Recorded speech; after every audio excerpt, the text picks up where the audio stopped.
Hola, hola mis queridos amigos y hermanos. Dios les bendiga y les guarde.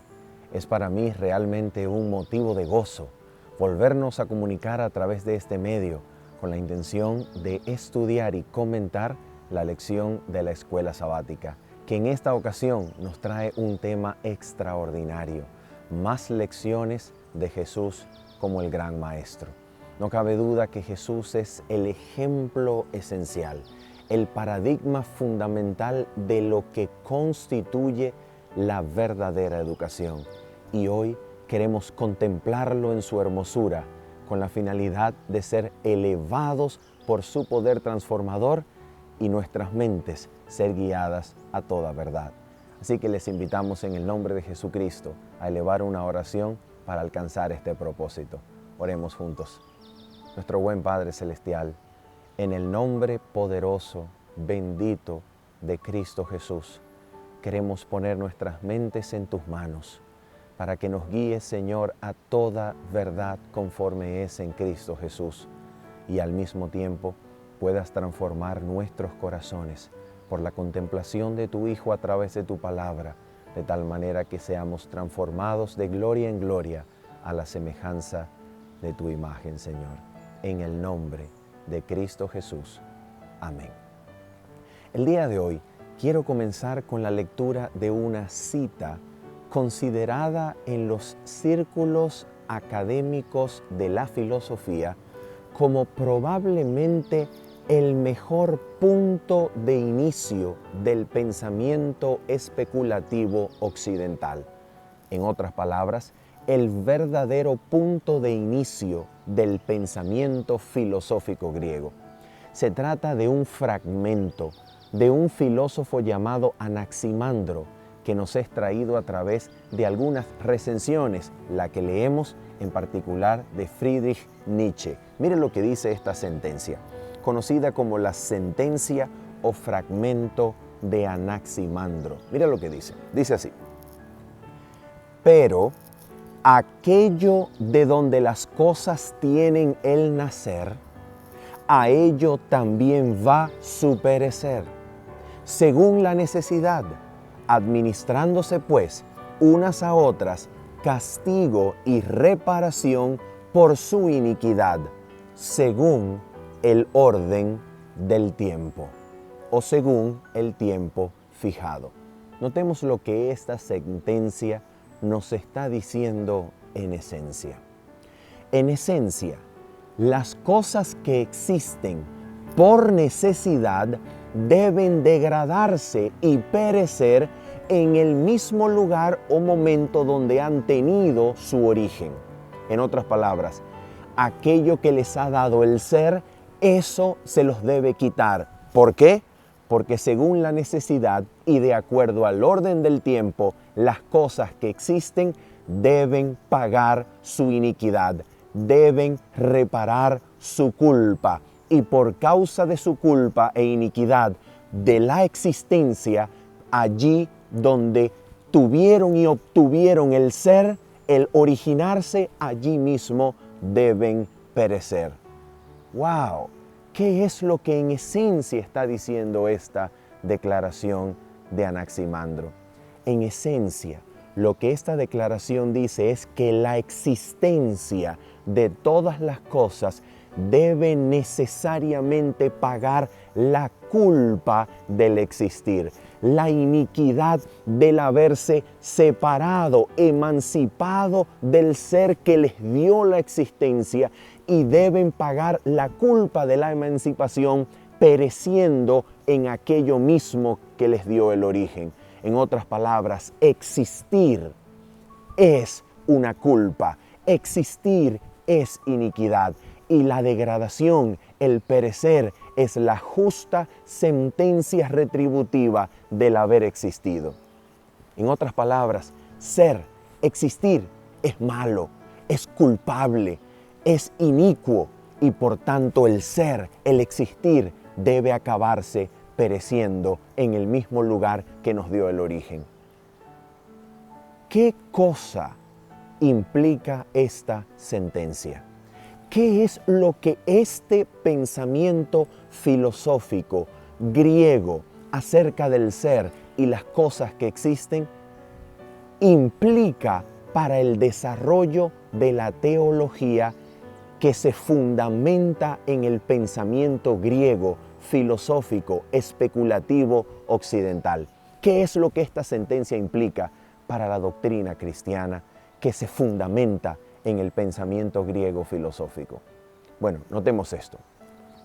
De acuerdo a la doctrina cristiana, conocida y enseñada en la tradición occidental, fundada sobre el pensamiento griego especulativo, que desde Agustín de Hipona, pasando por toda la Edad Media hasta Tomás de Aquino, nos ha llegado como fundamento, atención, fundamento y origen no solamente de la teología o doctrina cristiana, sino que aquí en el pensamiento cristiano, fundamentado a su vez sobre el pensamiento griego filosófico occidental especulativo, aquí se encuentra, atención, el origen de las universidades del hemisferio occidental. Aquí está el origen de la educación superior, formal, tal como la conocemos. En la tradición especulativa filosófica cristiana, en otras palabras, en la tradición escolástica, nacen las universidades occidentales, nace la educación superior, como se la llama en nuestros días.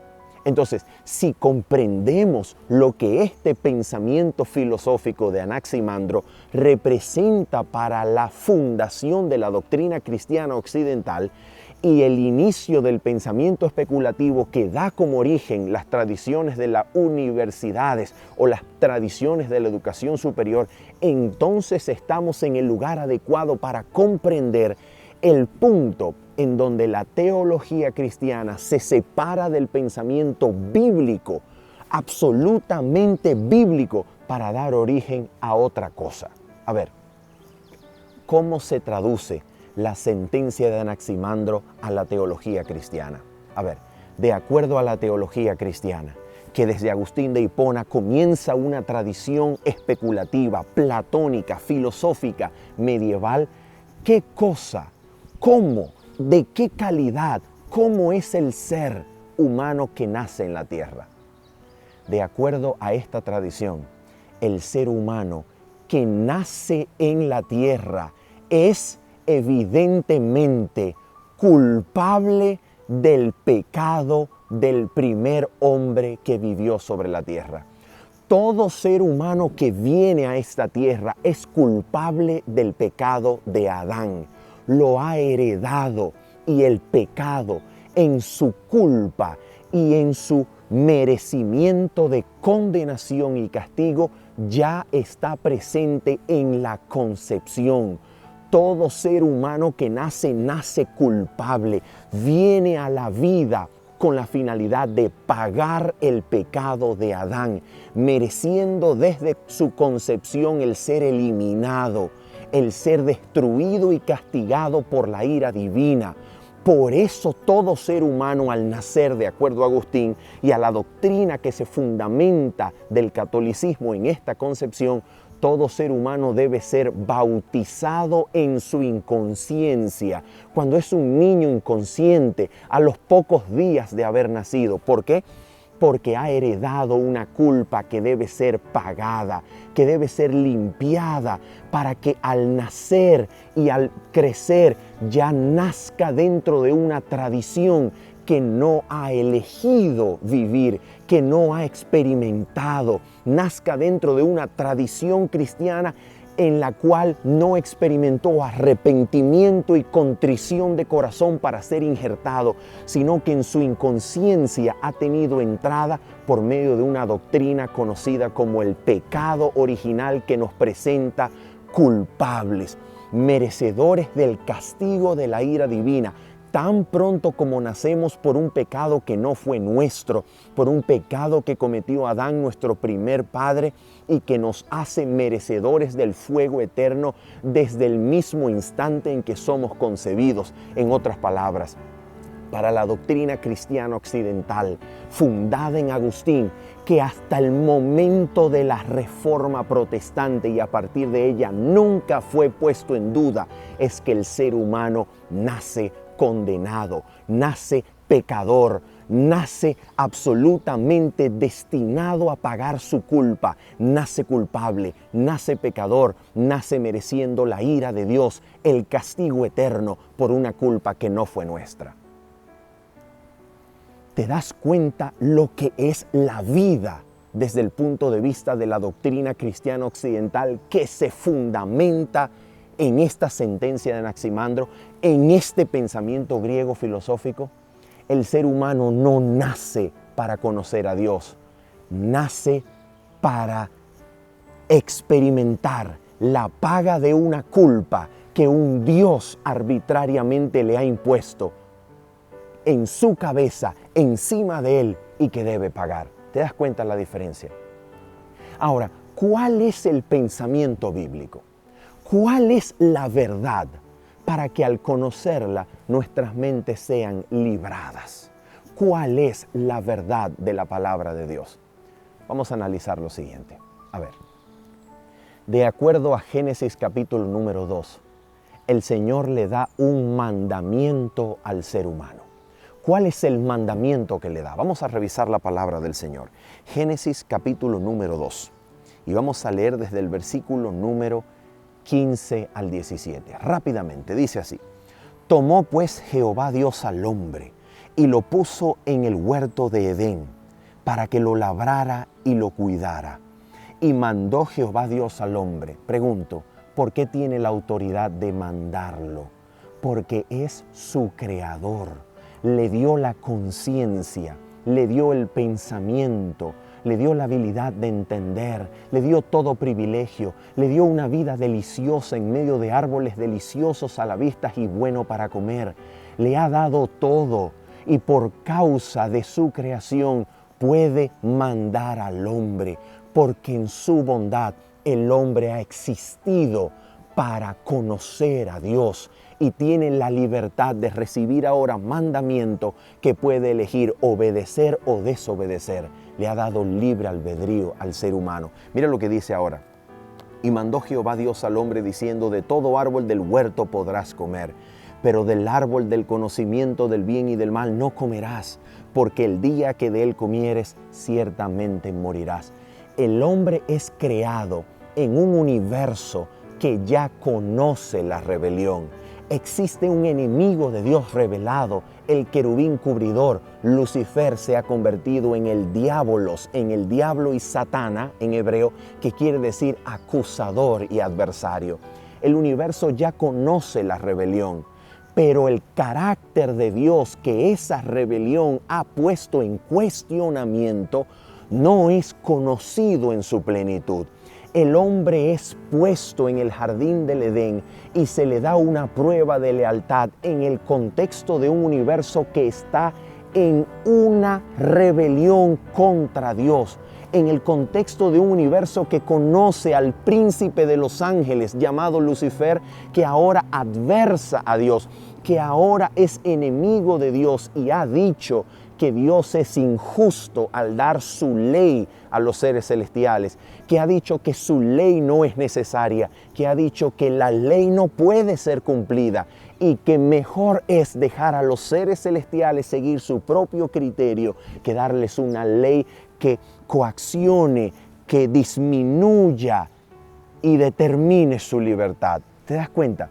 En otras palabras, la prueba de lealtad, el conocimiento del bien y del mal que el árbol puede ofrecer, es una prueba que ha de demostrar de qué lado el hombre recién creado quiere vivir. Quiere vivir de acuerdo a la propuesta para el universo del Dios creador, el someterse voluntariamente a la ley para conocer y vivir y experimentar la felicidad y la armonía por la eternidad, o rebelarse contra su autoridad, creyéndole a Satanás, manifestando rebelión contra el gobierno divino y uniéndose al lado satánico de la controversia. De eso se trata el hombre ha de elegir de qué lado quiere estar. Y para eso se le da la prueba, el comer o no comer del árbol del conocimiento del bien y del mal.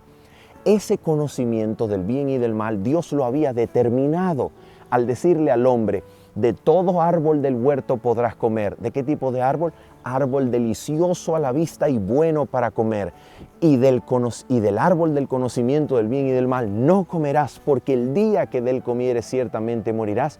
Dios le estaba definiendo, determinando al hombre el bien y el mal. Pero si el hombre no se conforma y quiere rebelarse contra esta determinación de bien y mal de parte de Dios, puede comer del árbol que ofrece dar conocimiento del bien y del mal aparte, al margen de la autoridad divina.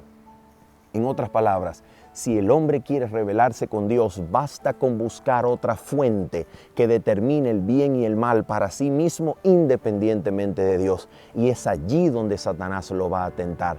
Satanás lo va a tentar para que se revele exactamente como él, para que prefiera una distinta forma, una fuente distinta de autoridad para dirigir su propia vida, rebelándose así contra su creador. Y ahora, lo interesante es que Satanás tienta al ser humano y el ser humano cae en esta tentación, cae en el pecado y en la rebelión. Pero notemos en qué consistió esta tentación. Mira en aquello en lo que consistió. Dice así, versículo número 1 del capítulo número 3. Dice la Escritura: la serpiente era astuta, más que todos los animales del campo que Jehová Dios había hecho, la cual dijo a la mujer. Nota esto: con que Dios os ha dicho, no comáis de ningún árbol o no comáis de todo árbol del huerto.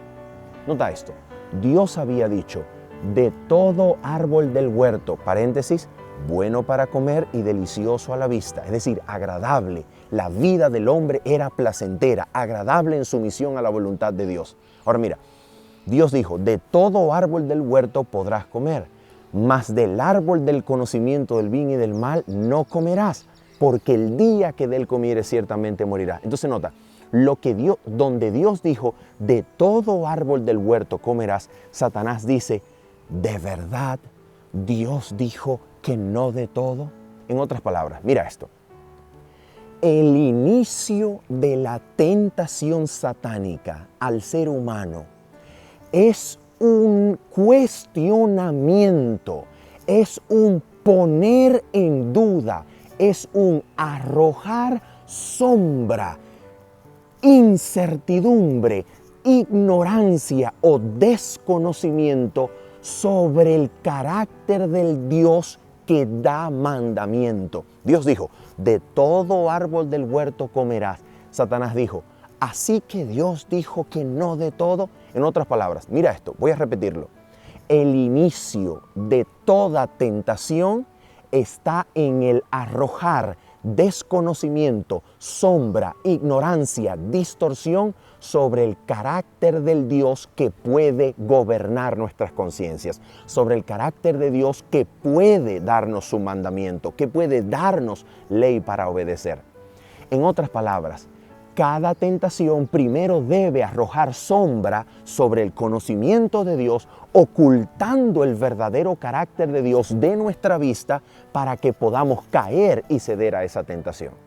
En otras palabras, cuando la mujer, el ser humano tentado por primera vez, llega a creer en la versión del carácter de Dios que imparte y ofrece Satanás, entonces caerá en la tentación que ofrece el enemigo.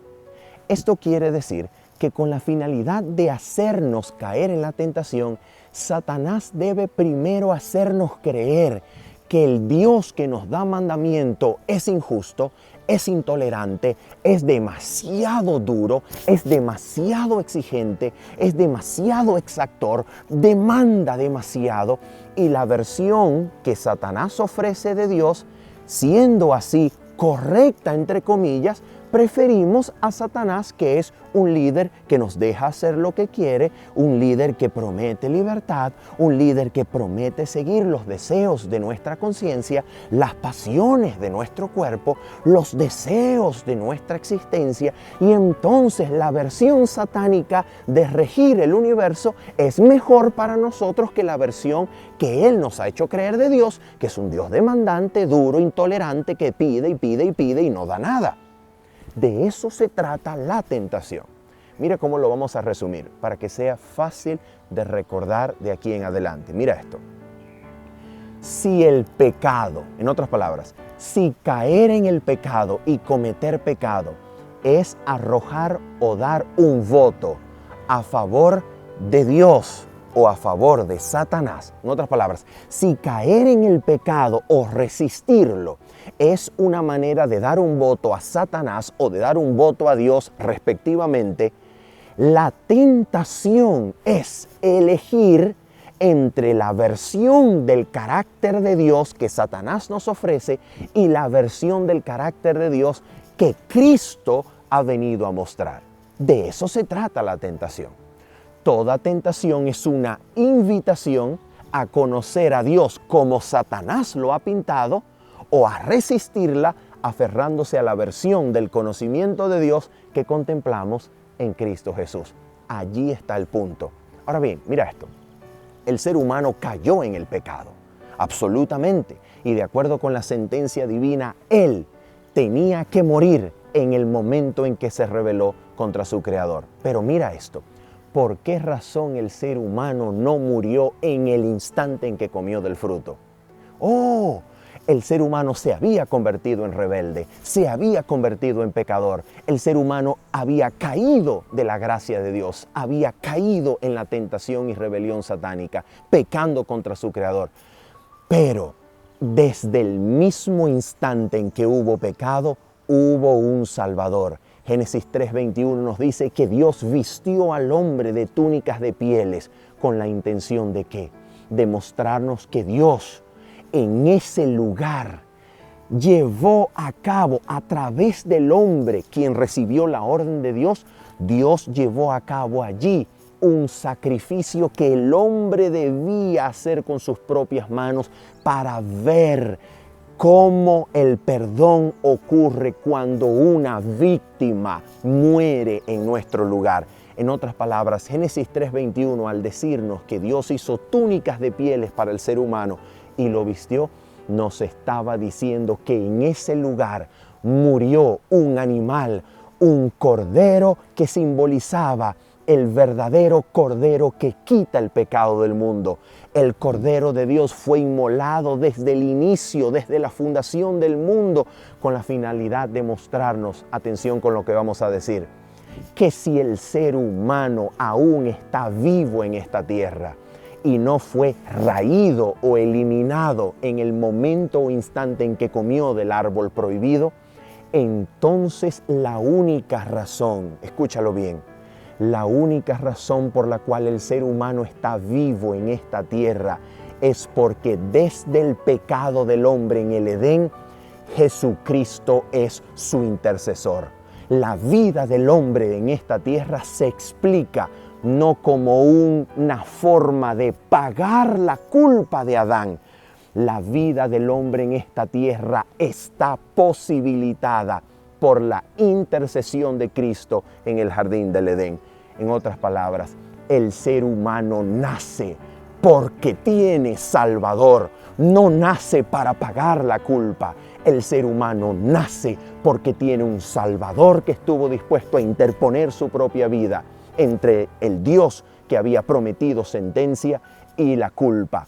El ser humano vive porque tiene intercesor, vive y nace porque tiene a Cristo como su Salvador. Atención, y esto no hace, y esto no significa que el ser humano tenga que creer en Cristo para tener a ese Salvador. No, porque las personas que son ateas también viven gracias a la intercesión de Cristo. Las personas, toda persona que vive sobre la tierra, que piensa, que respira, que come, toda persona lo hace porque Cristo es su Salvador, independientemente si crea en Él o no lo crea.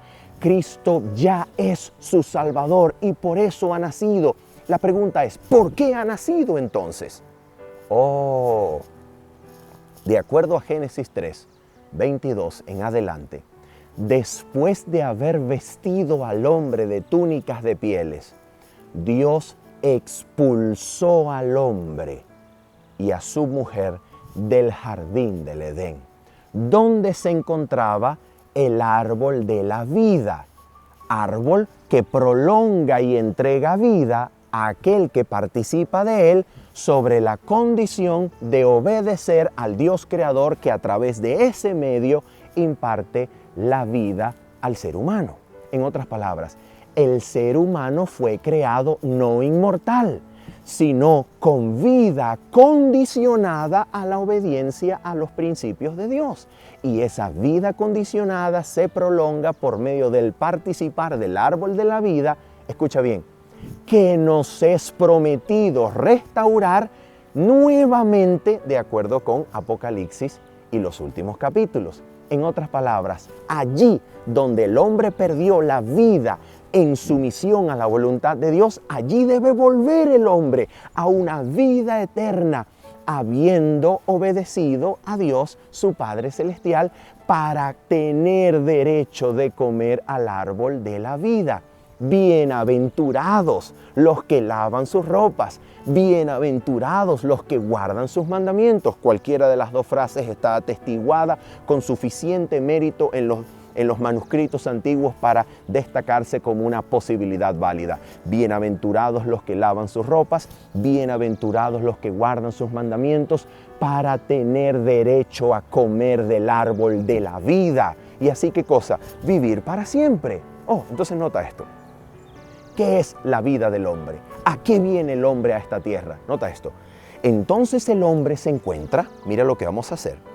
El hombre se encuentra en un intervalo que se constituye por dos extremos. El momento en el cual fue expulsado del árbol de la vida y el momento en el cual es restituido a la participación del árbol de la vida. Esta existencia en medio, ¿qué cosa es? Es una prueba de lealtad acerca de si vamos a someternos al Creador o si vamos a someternos a Satanás. Así de sencillo. Entonces, ¿en qué consiste esta vida? En esta vida el ser humano nace para conocer al Creador a través de una demostración de amor sin parangón, sin igual. Una demostración de amor que Cristo iba a realizar, donde expondría el carácter del Padre delante de todo el universo, para que a través de la contemplación de ese amor, a través del conocimiento de ese Dios, seamos atraídos en amor, confesando nuestros pecados, para experimentar perdón al pie de la cruz y completa restauración que nos haga aptos para practicar la voluntad de Dios nuevamente en esta creación. De eso se trata la vida del hombre. La vida del hombre no es un pago de la culpa ajena. La vida del hombre es una vida de prueba para saber si el hombre ha de ser atraído a la cruz, cediendo a la influencia del Espíritu, o rechazará la gracia de Cristo Jesús. De eso se trata. ¿Te das cuenta la diferencia? ¿Te das cuenta el pensamiento bíblico? Entonces, en este contexto de la vida del hombre, ¿para qué viene Cristo a la tierra? Mira esto. De acuerdo a la Escritura, lo leíamos en Juan capítulo número 1, versículos 18. Mira lo que dice la Escritura. Juan capítulo número 1, versículo 18 nos dice lo siguiente. A Dios nadie le vio jamás. ¿Cómo que nadie le vio jamás? Porque este ver se explica por el segundo verbo utilizado en el pasaje. Mira lo que dice. A Dios nadie le vio jamás. El único Hijo que está en el seno del Padre, Él lo ha dado a conocer. La palabra conocer en griego es exegesato, que quiere decir interpretar.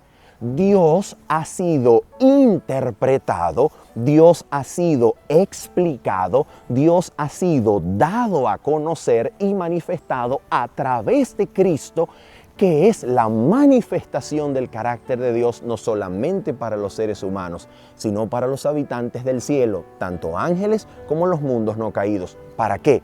Con la finalidad de que al contemplar a aquel en quien habita la plenitud de la deidad, lleno de gracia y de verdad, el ser humano y los ángeles y los mundos no caídos puedan conocer al Dios que creó los cielos y la tierra, que está dispuesto para garantizar la vida del universo y la armonía, a dar a muerte a su propio Hijo, con el riesgo de perderlo eternamente si era tentado y caía, con la finalidad de restaurar al universo, no solamente por medio del perdón, sino restaurar al universo a la entrega voluntaria, amorosa y consciente del criterio propio en sumisión a la ley de Dios, que garantiza la felicidad y la existencia armónica, verdadera, abundante en el universo. De eso se trata la venida de Cristo. Entonces nota esto, cuando Cristo viene a la tierra, pregunto, ¿cómo evalúa la condición del hombre? ¿Cuál es la condición del hombre al que Cristo quiere rescatar? ¿Nace el ser humano bueno, semejante a Dios? No, el ser humano nace ciego. Mira lo que dice Jesucristo aquí en Juan capítulo número 9. No está hablando Agustín, no está hablando ningún teólogo famoso, está hablando el maestro. Mira lo que dice el maestro. Juan capítulo número 9, versículos 1 al 4. Dice así: al pasar Jesús vio a un hombre ciego de nacimiento y le preguntaron sus discípulos. Escucha la interesante pregunta que le hacen. Rabí, maestro, a ver, dinos, ¿quién pecó? ¿Este o sus padres para que haya nacido ciego? Oh, ¿te das cuenta? De acuerdo a la comprensión de los discípulos, influenciados por el paganismo, influenciados por una distorsión satánica del carácter de Dios, influenciados quizá por el helenismo, por la cultura griega cuyo pensamiento se había ido infiltrando en el judaísmo desde los días de Plutarco, desde los días de la traducción del Antiguo Testamento al griego, desde los días de los maestros helenistas como Filón de Alejandría, los discípulos habían llegado a pensar que la vida de ese hombre era ciega. ¿Por qué razón? Porque había pecado en el vientre o en alguna etapa anterior al nacimiento, o sus padres habían pecado. Por eso había nacido ciego, para pagar la culpa de algún pecado externo y ajeno a su propia responsabilidad. Oh, y ahora mira lo que dice Jesús, dice el maestro. No es que éste pecó, ni sus padres, sino para que las obras de Dios se manifestasen en él. ¡Oh, qué maravilla! Este hombre nació ciego no para pagar su culpa, sino para que las obras de Dios se manifestasen en él. Pregunto, mientras es ciego, ¿cómo es su condición de responsabilidad delante de Dios? ¿Está condenado por algún pecado ajeno? ¿Está condenado por algún pecado propio? Mientras es ciego y no ha visto la luz del Maestro que Dios ha enviado para restaurar el conocimiento de Dios, ¿cómo es su condición? Oh, mira cómo es su condición. Vamos a preguntarle a Jesús. Jesús nos dice en Juan 9:41, el último versículo de este capítulo e historia, Jesús termina diciendo así: si fuerais ciegos, no tendríais pecado, pero ahora, porque decís, vemos, vuestro pecado permanece. ¡Oh, qué maravilla! ¿Qué está diciendo Jesús? Jesús está diciendo, escucha bien lo que vamos a hacer. Mientras el ser humano, a la semejanza de ese ciego de nacimiento, no haya visto la luz enviada por Dios en Cristo Jesús, mientras el ser humano no haya contemplado a Cristo en la hermosura de la santidad, mientras el ser humano no haya conocido a Dios a través del carácter manifestado en Cristo Jesús, en otras palabras, mientras el ser humano no perciba la luz enviada por Dios, el ser humano no se le cuenta pecado, no se le cuenta como pecado. Su vida no es pecado, no tiene pecado mientras no pueda haber, mientras no vea a Cristo Jesús. Pero cuando contempla a Cristo, cuando conoce a Dios a través de Cristo, en ese momento inicia su proceso de juicio. En ese momento Dios lo hace responsable por recibir y ceder ante la luz o rechazar la luz que nos ha sido enviada. ¿Quieren ustedes ver esto en un versículo aún más claro? Mira lo que dice la Escritura. Juan capítulo número 13. No es un capítulo aislado, es la columna vertebral del Evangelio como Cristo lo explicó a Nicodemo, que de acuerdo al espíritu de profecía, atención, es el lugar donde, como en ningún otro discurso siguiente, Cristo explicó la salvación y en qué consiste. Mira lo que dice Juan, capítulo número 3, después de hablarnos de cómo en la cruz Cristo debía ser levantado para atraer a todos aquellos que creyendo en Él no se pierdan, mas tenga vida eterna. Cristo nos dice lo siguiente, Juan capítulo 3, versículo número 17 en adelante. Escucha con tus propios oídos, escucha la palabra de Dios. Dice así: Dios no envió a su Hijo al mundo para condenar al mundo, sino para que el mundo sea salvo por Él. El que en Él cree, escucha, no es condenado, pero el que no cree ya ha sido condenado. Pregunto, ¿por qué ha sido condenado quien no cree en Jesús? Sigamos leyendo. Porque ha nacido para pagar la culpa del pecado de Adán. ¿Dice eso la Biblia? No, eso es teología cristiana, occidental, especulativa, filosófica, griega, neoplatónica, agustiniana, que ha dado origen al catolicismo. Eso no es Biblia, eso es pensamiento filosófico griego. ¿Qué dice la Biblia? Mira por qué ya ha sido condenado quien no cree en el Hijo de Dios. Escucha, porque no ha creído en el nombre del unigénito Hijo de Dios. Y esta es la condenación. Aquí está en lo que consiste la condenación. No en nacer para pagar la culpa. No, mira en lo que consiste la condenación. Y esta es la condenación, versículo 19, que la luz vino al mundo, pero los hombres amaron más las tinieblas que la luz, porque sus obras eran malas. ¿En qué consiste la condenación? La condenación consiste en que Dios envió su luz al mundo y los hombres cerraron sus ojos ante esa luz. No porque no la pudieran ver, sino porque al verla descubrieron sus obras malas y no quisieron ir a la luz para ser sanados, iluminados, transformados, elevados al nivel de aquel que nos daba esa luz. De eso se trata la verdadera educación. De eso se trata la venida de Cristo al mundo. Cristo vino no solamente para dar perdón de pecados, muriendo en nuestro lugar. Cristo vino para elevar al ser humano a través de ¿qué cosa? A través del verdadero conocimiento de Dios. ¿Y en qué consiste ese conocimiento? Mira esto, vamos a terminar con esto. Conocimiento, en griego, se dice de dos formas, gnosis o episteme. Episteme siendo más particularmente la ciencia, la verdadera ciencia y educación. Escucha esto, la palabra episteme se forma de dos palabras griegas, epi, que es una preposición que quiere decir sobre, y pistis, que quiere decir fe, confianza. Ahora mira, la ciencia, el episteme griego, es un sobreponer, es un elevamiento por encima de la fe. Oh, ¿te das cuenta? Mientras que el conocimiento de Dios demanda la sumisión de la voluntad, la fe genuina, práctica, que se somete a Dios para unirse con la divinidad y ser elevados en transformación de gloria en gloria a la semejanza de Cristo Jesús.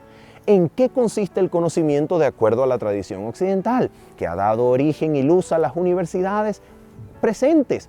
El conocimiento es una transmisión de información dado en la forma de una proposición, de una premisa lógica, generalmente constituida y formada por dos extremos unidos por el verbo ser o estar como su cláusula proposicional que transforma para nosotros el conocimiento en un argumento lógico demostrativo. Y si no es demostrable, es inductivo al menos. Ese es el conocimiento occidental. Pero el conocimiento verdadero, el conocimiento de Dios es transformacional. El conocimiento genuino de Dios es una experiencia de vida que al conocerlo transforma, que al obtenerlo eleva, que al obtenerlo cambia todo el ser. Miren lo que consiste este conocimiento y con esto nos vamos perfilando hacia nuestro final. Mira lo que dice esto.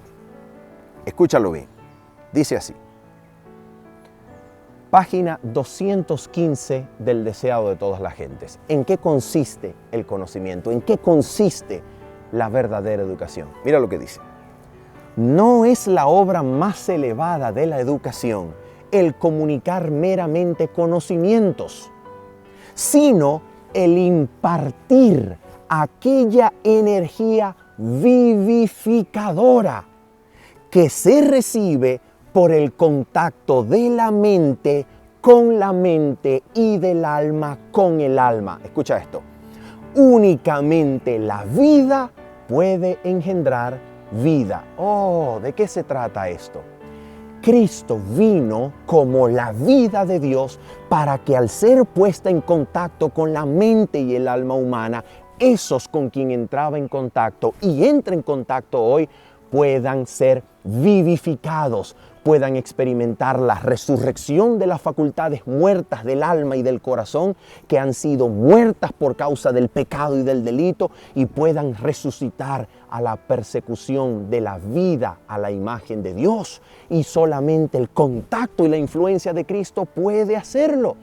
Por tanto, el plan de salvación no solamente incluye el perdón de los pecados, sino que necesariamente incluye la demostración en la vida de Cristo y la comunicación a nosotros que creemos de un poder que pueda transformar todo el ser. De eso se trata. Mira cómo lo dice en otra ocasión el libro La Educación.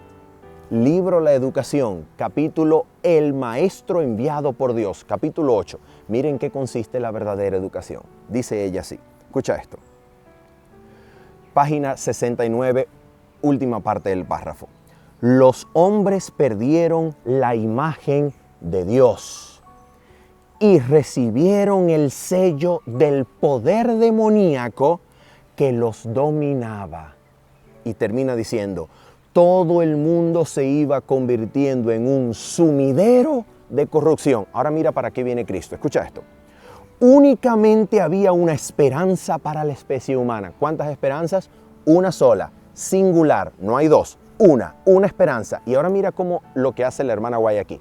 A través de un instrumento literario conocido como cláusulas apositivas, que lo que hacen es definir y dar detalles sobre lo primero que se ha dicho, la hermana White establece tres cláusulas apositivas, tres cláusulas dependientes que definen lo que es la única esperanza de la cual ha hablado. Mira lo que ella hace. Únicamente había una esperanza para la especie humana. Y esta era, aquí están las cláusulas, que se pusiera nueva levadura en esa masa de elementos discordantes y corruptos. ¿Quiénes era esa masa? Nosotros. ¿Cuál es la esperanza? Que se ponga nueva levadura dentro. Otra, dice, que se introdujera en la humanidad el poder de una vida nueva. Y tercera cláusula, que se restaurara en el mundo el conocimiento de Dios. Escucha, Cristo vino para restaurar ese conocimiento. Página 69 y 70 del libro de la educación. ¿En qué consiste entonces la venida de Cristo? El conocimiento de Dios que Cristo trae no es una comunicación de una proposición griega unida por sujeto predicado por la cópula. No, el conocimiento de Dios que Cristo trae es experimental, es transformacional. Cuando lo conozco, me hago de un poder que viene a morar en mi vida y me transforma de adentro hacia afuera completamente a la imagen de Dios. El conocimiento de Dios que Cristo trae es poder para el hombre. Y ahora mira cómo termina la hermana White definiendo aquello en lo que consiste el verdadero conocimiento de Dios. Mira esto. Esta es una extraordinaria cita que se encuentra en El deseado de todas las gentes, página 621. Y aquí se resume todo lo que Cristo representa para nosotros. Mira lo que ella dice. Cristo es el verdadero educador, ¿cierto? Esto es lo que Cristo quiere enseñar, el conocimiento de Dios. ¿Qué hace eso por nosotros? Mira lo que hace. Escucha esto. Dice así, página 621 del deseado de todas las gentes. Escucha. Toda verdadera obediencia proviene del corazón. La de Cristo, es decir, la obediencia de Cristo, procedía del corazón. Y si nosotros consentimos, se identificará de tal manera con nuestros pensamientos y fines, amoldará de tal manera nuestro corazón y mente en conformidad con su voluntad, que cuando le obedezcamos estaremos tan solo ejecutando nuestros propios impulsos. ¡Oh, qué maravilla! Y mira cómo sigue. La voluntad refinada y santificada hallará su más alto deleite en servirle. Y ahora mira esto. Cuando conozcamos a Dios, aquí está el secreto de todo. Escucha.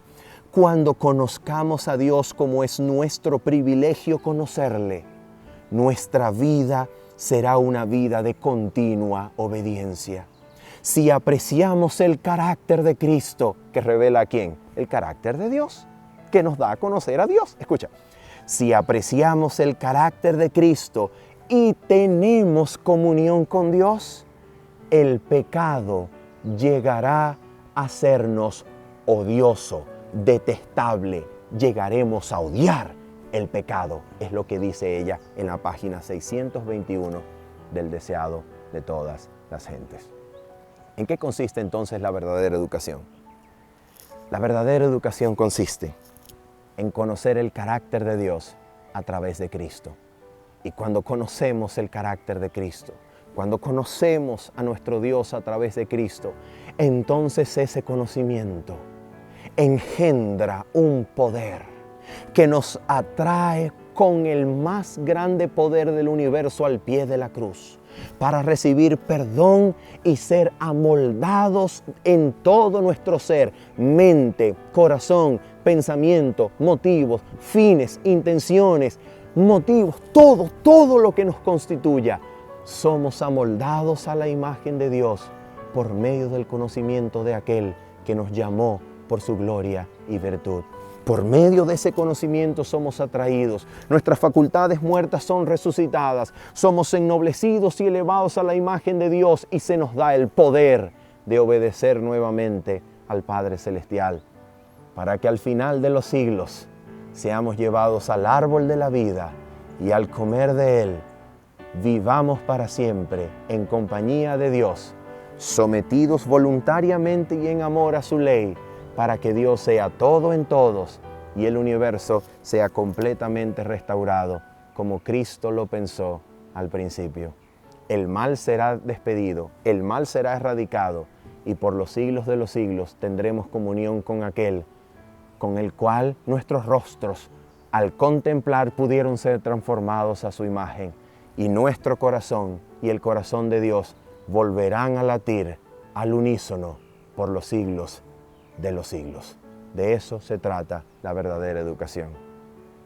Habiendo dicho esto, y esperando que haya sido para tu crecimiento espiritual, se despide de ti en esta hora tu servidor Manuel Ospino diciéndote, bendiciones, chao, chao.